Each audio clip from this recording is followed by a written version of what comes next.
Learn O World. Let's learn with animation.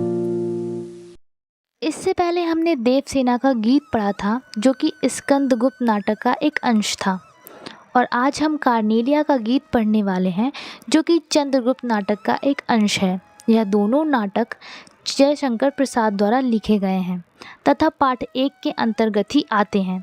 तो चलिए हम अपने पाठ को शुरू करते हैं। सिकंदर को तो आप लोग जानते ही होंगे, जिन्हें इंग्लिश में अलेक्जेंडर के नाम से जाना जाता है। वह पूरे विश्व पर विजय पाना चाहता था। युद्ध के दौरान वह भारत भी आता है, तो उन्हीं के साथ कार्नेलिया, जो सिकंदर के सेनापति सेल्यूकस की बेटी हैं। जब वह भारत आती हैं तो वहाँ के लोगों का व्यवहार उन्हें बहुत पसंद आता है। भारत के लोग बहुत ही मिलनसार थे। इन्हीं सबको देखते हुए वह एक दिन सिंधु के किनारे ग्रीक शिविर के पास वृक्ष के नीचे बैठी हुई थी और वह यह गीत गाती हैं। इसमें वह भारत के गौरव, प्राकृतिक सुंदरता तथा सभी चीज़ों का वर्णन करती हैं और वह यह गीत गाती हैं।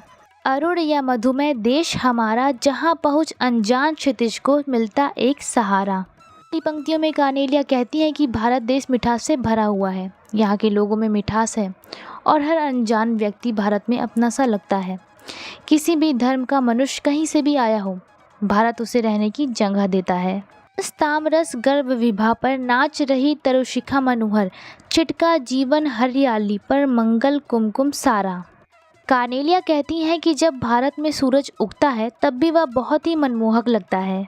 जब सूर्य उगता है तब तालाब पर सूरज की किरणें पड़ती हैं और वहाँ के फूल खिलकर अपनी सुंदरता को और बढ़ाते हैं, और वह कहती हैं कि यहाँ का सारा जीवन मनमोहक सा लगता है। कार्नेलिया भारत के प्राकृतिक रूप का वर्णन करती हैं और कहती हैं कि जब यहाँ के खेतों में सूरज की किरणें पड़ती हैं, ऐसा लगता है कि जैसे संपूर्ण विश्व की खूबसूरती यहाँ आ गई हो।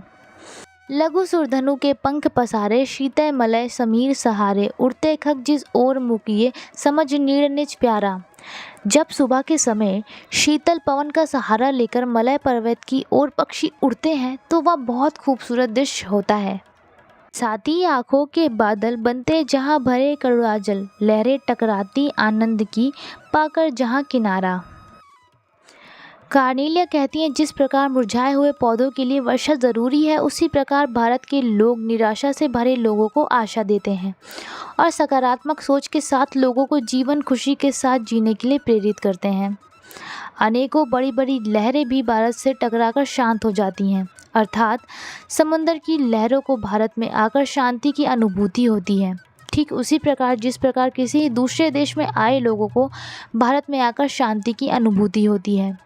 कार्नेलिया कहती हैं जैसे ही सुबह होती है वैसे ही सभी सितारे हल्के होने लगते हैं, जैसे कि वह रात भर जागे हों और सुबह सुबह के उठते ही उनके सोने का समय हो जाता है। हे कुंभले उषा सवेरे, भरती ढुकलाती सुख मेरे, मदिर उगते रहते जब जाकर रजनी भर तारा। कार्नेलिया कहती हैं कि जब सूरज उगता है तब वह नई आशाएं लेकर आता है और अपनी किरणों के माध्यम से संपूर्ण भारत में सकारात्मक सोच भेजता है। प्रातःकाल में भारत के लोग बहुत ही खुश दिखाई देते हैं। इसी के साथ हमारा यह पाठ यहाँ समाप्त होता है। अगर आपको ये वीडियो ज़रा सी भी अच्छी लगी हो तो वीडियो को लाइक, शेयर और चैनल को सब्सक्राइब ज़रूर कीजिएगा। Thanks for watching. मिलते हैं नेक्स्ट वीडियो में। Explanation by Anshika Ma'am. Subscribe to learn O World in